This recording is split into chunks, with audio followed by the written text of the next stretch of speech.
Arm 7 is an indie or doujin 2D mecha horizontal shoot 'em up available only on the PC. It's published by Nyu Media and developed by the three-man team of ASTRO, who are based in Japan, who by the way are responsible for a bunch of rather good games that I'll get to at some point. Is this game one of the good ones? Well, let's find out. Now, I know nobody will care, but this game actually has a story. The game is set in some kind of alternative 1989. Earth has survived an alien attack from 12 years ago, and since then there has been peace. However, a group called the Neo-Loran Order has stolen alien technology weapons from the Earth Federation of Nations, and now plans to use it for New World Order. You play the role of an unknown mecha pilot to take them down. That's the short version. The story goes even deeper than that, even tying in some of ASTRO's other games. But it impressed me that they went into that much detail to build lore around their game. But let's be honest, you're here to blow shit up with a giant robot and have fun, right?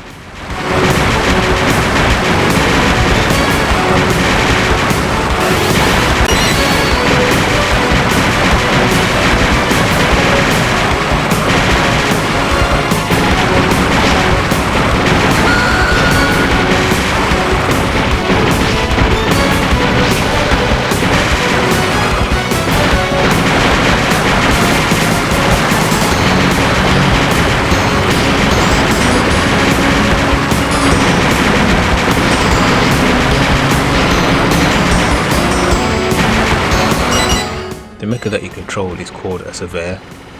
I'm using a pad to play, but you can use a keyboard of course. At the start of the game you get to pick your weapon loadout. You can only take 3 weapons out with you. There's a good choice of weapons to choose from, each have their pluses and negatives. For example, a weapon might be quick to recharge but be weak in power, or really strong but take forever to recharge. It will all come down to your own playstyle. What was disappointing is that you can't change weapon loadouts between levels. So whatever you pick at the start, you're stuck with.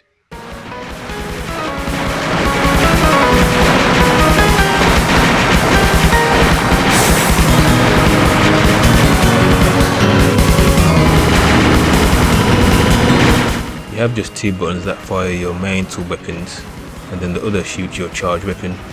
When firing, you can change the angle of your shots to 3 different angles. You can shoot diagonally up, forward and diagonally down. You do this by releasing the fire button and then pushing in the direction to change the angle of the shots. Holding the fire then locks you in that position. You can still freely move around with the D-pad.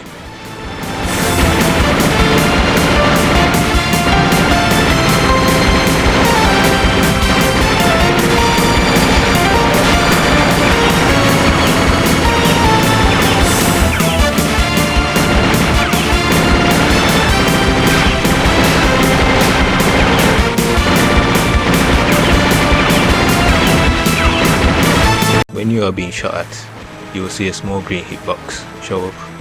This is how you will know if you are safe or not. This green hitbox will only appear when bullets get near you. It could be just that I suck, but when there's a ton of bullets I find it hard to notice that box, but at least it's there. The game controls are good, nothing sloppy here. If you get killed, well, it's your own fault. The controls are responsive enough. On the bottom of the screen it has your life bar and a shield bar and a charge weapon. You can collect shield or weapon power-ups that make your shield and weapons stronger. Once they reach full power, collecting any more will reward you with bonus points. You also receive bonus points the quicker you can kill enemies.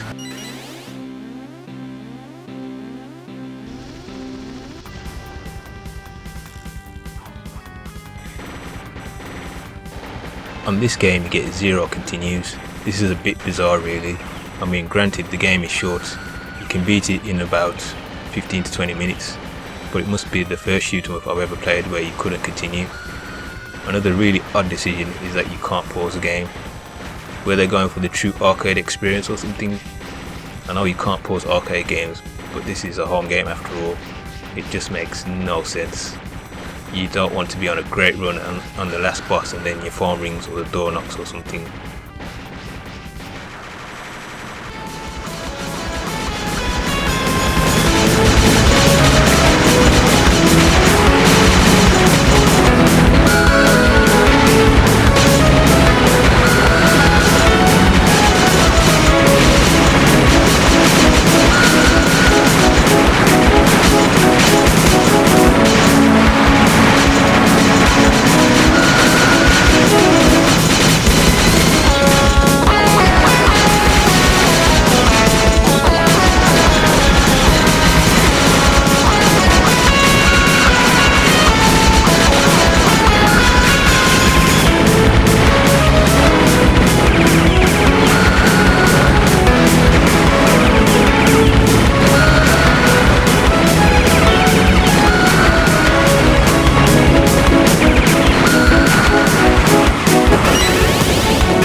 Presentation wise, the game looks good for what it is.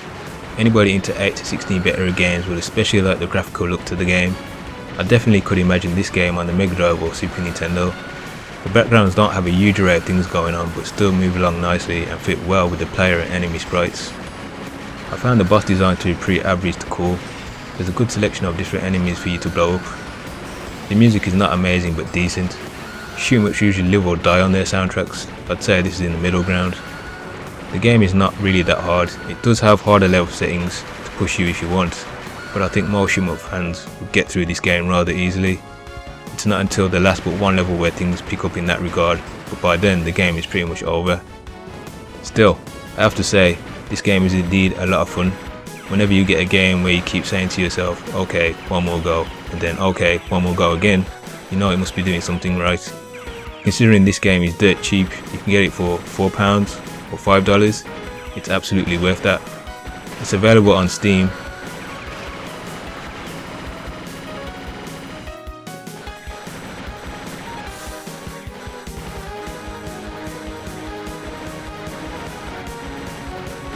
I recommend this game to both mecha and shoot 'em up fans. I hope you enjoyed this video. Thanks for watching.